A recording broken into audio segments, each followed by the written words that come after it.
Mr. G back with the last kind of problem you're going to see in chapter 5.1. We've seen lines and parabolas, but now we're looking at higher degree polynomials, and we want to know how can we determine the degree of a polynomial if you're given a certain set of data. So what we're going to do is look at the first, second, third, whatever, however many differences. What you do is if the x values are all lined up, listed in order, right, so they all are increasing by 1, then you're going to check the differences in the y values. And as soon as we come to a constant value, that's going to tell us the degree of the polynomial. So our first differences, the first time we do this, the first generation of differences,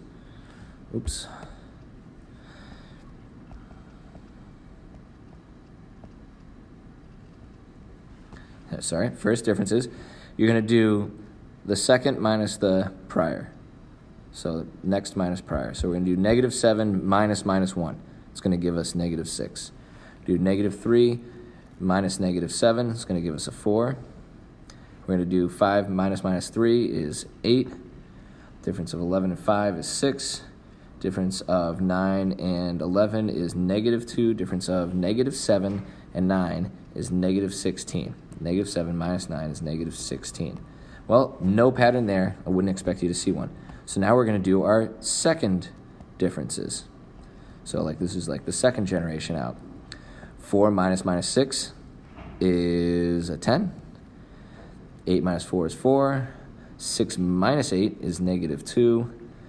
6 minus minus 2 is 8.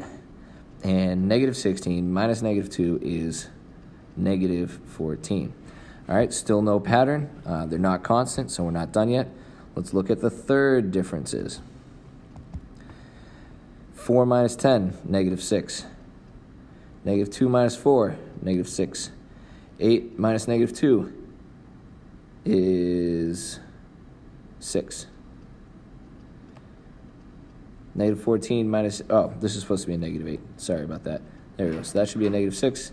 Negative 14 minus minus 8 is negative 6.